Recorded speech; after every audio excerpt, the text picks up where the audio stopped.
Feeling niyo na kayo ang una sa tatlong love teams na magkakasunod na ipapalabas sa sinehan ngayong summer? When I say tatlong love teams, ang mga kasunuran po ay ang JM Fiang at ang Donbel. So Francet, and then JM Fiang and Donbel, ano pong maisasagot niyo dito? Siyempre, we're grateful po. Puro kapamilya. Unang-una naman, kami po yung pinakaunang ipapalabas, and then next sila JM Fiang and Don Bell.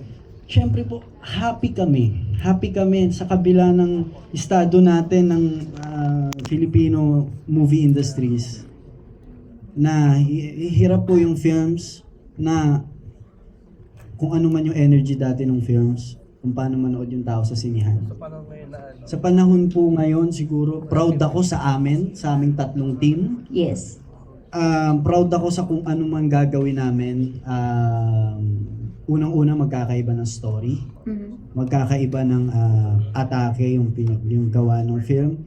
And kami pong dalawa, we support din. Kasi kapatid po namin sila sa mother network po namin. So kung ano po yung kahihinatnan ng mga pelikula namin, suportado po namin ang isa't isa.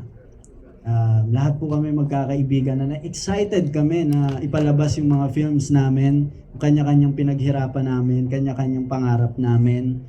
And we're lucky na nakabasa kami ng mga comments na lahat ng mga fan base magkakaibigan.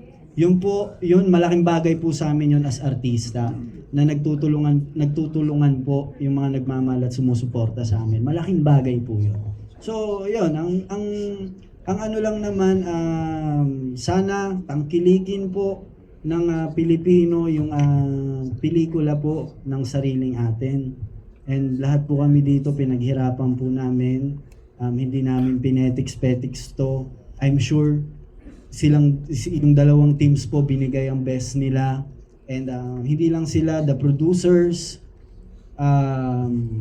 sa tingin ko, all in po and pinaghanda. So yun. Pinusuan.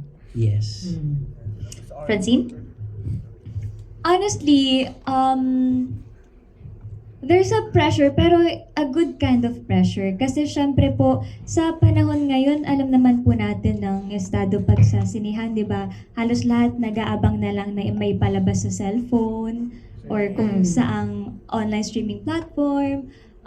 Pero yung para merong tatlong pelikula na ipapalabas at galing sa atin, gawa natin, nakaka-proud po yun and gaya nga po nasabi niya, kapatid namin yung mga yun sa sarili naming network, sa aming mother network. At sa ngayon, mahirap po gumawa ng pelikula sa totoo lang. Ang nakita na po kasi halos ng karamihan ay yung resulta.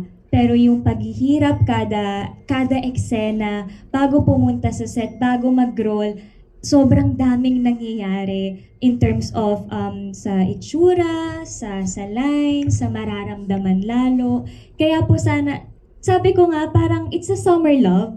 Kasi ngayong summer, mga romantic movies at iba't ibang genre ng pagka-romantic. We have the rom-com, yung mga best friends to lovers, and then meron naman yung sad naman na story.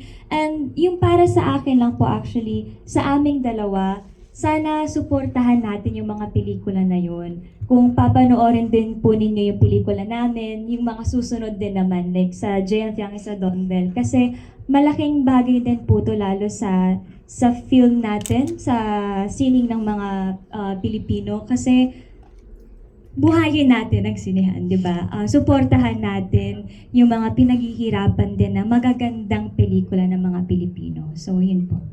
Support